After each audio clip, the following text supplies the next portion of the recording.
Hey there, and welcome to Speak English with Christina, where you'll have fun becoming fluent in American English. I'm your English coach, Christina, and today we're going back to school. What's the real goal of the American school system? How should you talk to your kids' teachers? And what's expected of you as a parent? Hint, a lot. If you've moved your family to the USA or are thinking about it, and the American school system is a mystery for you, this episode will clear things up. Let's go.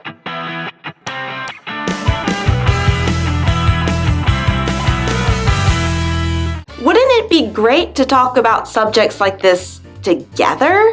To practice speaking English and learn about other cultures? Good news!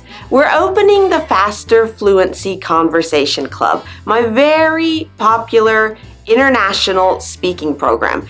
Registrations are open until Tuesday, May 22nd, and there's a link with all of the details in the show notes below. But for now, let's talk about the American school system.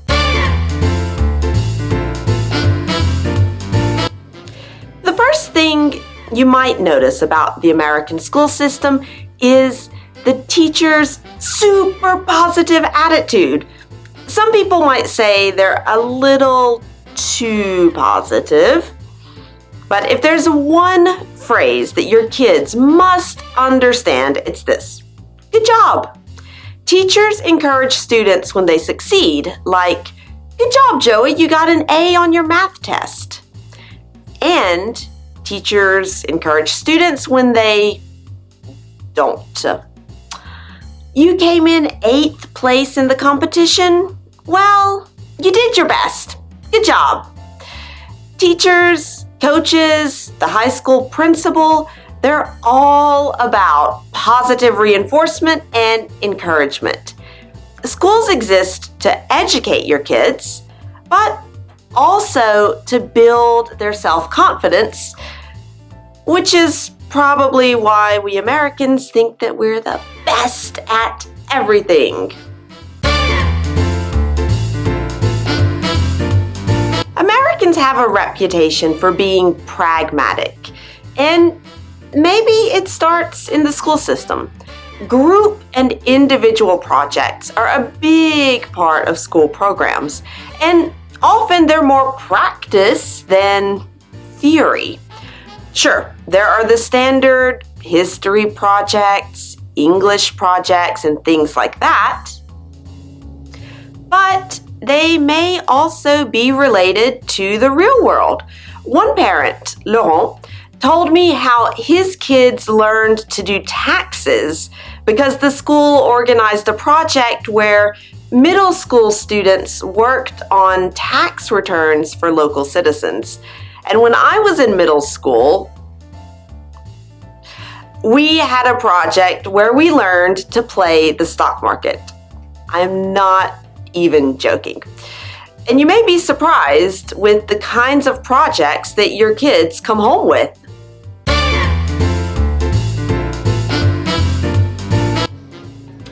Sure, classes are important in American schools, but sports are just as important. And honestly, sometimes more important, which is not always a good thing. But school sports are a huge part of American students' education, from elementary school to university. And it's a way to develop kids' character, leadership, and team spirit, but it's hard work. If your kids play sports, they may have to arrive at school early or stay late after classes. They might have practice 5 times a week and during summer break, with matches every weekend.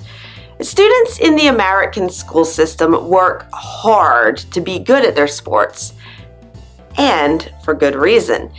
If you're good in sports, you can get a scholarship. A scholarship that pays for your very expensive university fees. Last year, an estimated $3 billion in athletics scholarships were given to student athletes. And in American schools, sports is a business. It's not just a fun weekend hobby.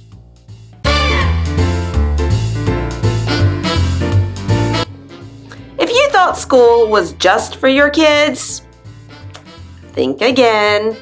American schools ask a lot of the parents, like with the PTA, the Parent Teacher Association.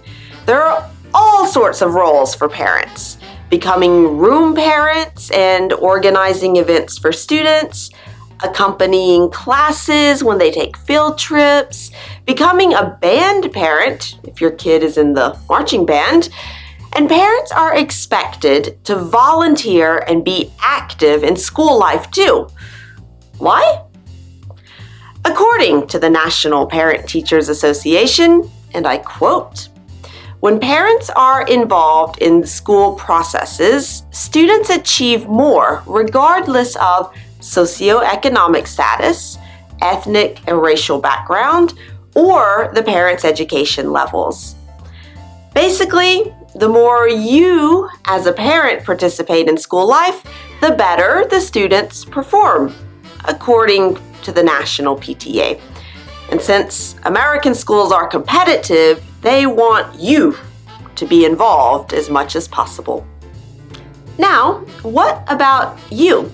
If you live in the USA or have friends who do, what are some surprising things that you've noticed about the school system? Good or bad? Oh, because we didn't even talk about the food that they often serve in the cafeteria. Let's just say, invest in a good lunchbox if you want your kid to eat healthy. And if you want an exciting opportunity to practice speaking with me and other ambassadors from around the world, join the Faster Fluency Conversation Club, which is happening in May and June of 2018. Just click the image below for the dates, details, and to register for the program. Thanks for watching Speak English with Christina, and I'll see you next time.